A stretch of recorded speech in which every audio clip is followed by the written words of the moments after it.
नमस्कार, मेरा नाम है राज के वर्मा और आप देख रहे हैं गोवा का पहला हिंदी नेशनल चैनल राष्ट्र टीवी। दोस्तों, पिछले कुछ सालों में गोवा में एक नया ट्रेंड उभरा है।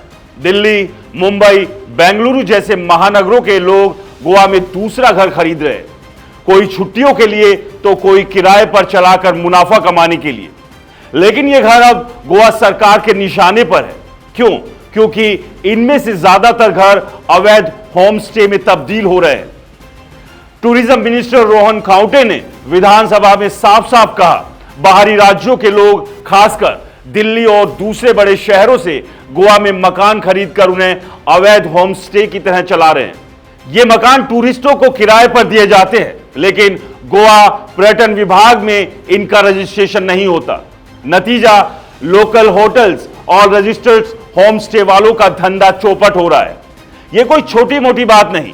बीजेपी विधायक माइकल लोबो ने विधानसभा में खुलकर कहा कि इन अवैध होम स्टे में ठहरने वाले टूरिस्ट अक्सर अनियंत्रित व्यवहार करते हैं, शोर शराबा, गंदगी और लोकल लोगों के लिए परेशानी। गोवा के लोग अब तंग आ चुके हैं और सरकार वो अब इस खेल को बंद करने के मूड में है। गोवा सरकार ने टूरिज्म को और व्यवस्थित करने के लिए कमर कस ली है। गोवा पर्यटन स्थल संरक्षण एवं रखरखाव संशोधन विधेयक 2025 को विधानसभा में पास कर दिया गया। इस कानून का मकसद है गोवा के पर्यटन स्थलों को अनधिकृत गतिविधियों से बचाना। अब अगर आप अपने सेकंड होम को बिना रजिस्ट्रेशन के होम स्टे की तरह चलाएंगे तो तैयार रहिए। 5,000 से लेकर 1 लाख रुपए तक का जुर्माना आपका इंतजार कर रहा है। और यह सिर्फ मकान मालिकों के लिए नहीं, बल्कि उन पर्यटकों के लिए भी है जो अनरजिस्टर्ड जगहों पर ठहरते हैं। पर्यटन विभाग ने साफ कर दिया, गोवा में रुकना है तो केवल रजिस्टर्ड होटल या होम स्टे में। अगर आपने अनरजिस्टर्ड मकान में ठहरने की गलती की तो कानूनी कार्रवाई के लिए तैयार रहे। यह नियम गोवा को सुरक्षित और टूरिस्ट फ्रेंडली बनाने के लिए है, लेकिन इसका असर उन लोगों पर पड़ रहा है जो गोवा में अपने सपनों का दूसरा घर बसाना चाहते हैं। गोवा में सेकंड होम खरीदना अपने आप में गैर कानूनी नहीं, लेकिन इसके इस्तेमाल का तरीका आपको मुसीबत में डाल सकता है। तो आइए इसको और डिटेल में समझते हैं। पहला, अवैध होम स्टे का धंधा।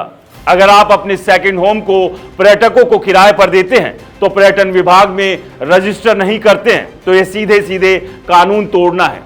दूसरा, कृषि भूमि का गलत इस्तेमाल।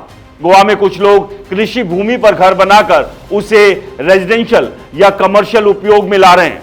यह भी कानून के खिलाफ है। अगर आप सेकंड होम ऐसी ही जमीन पर है तो आपका इन्वेस्टमेंट खतरे में पड़ सकता है। तीसरा, गैर निवासियों पर पाबंदी। गोवा के कुछ इलाकों में गैर निवासियों के लिए संपत्ति खरीदने पर प्रतिबंध है, खासकर अगर इसका इस्तेमाल कमर्शियल मकसद से हो रहा हो। गोवा में सेकंड होम खरीदने का सपना देख रहे हैं तो पहले नियम कायदों को समझ लें।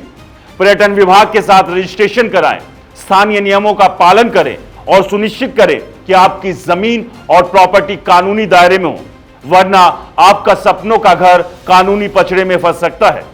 गोवा सिर्फ एक टूरिस्ट डेस्टिनेशन नहीं, बल्कि एक सांस्कृतिक, एक जीवन शैली है।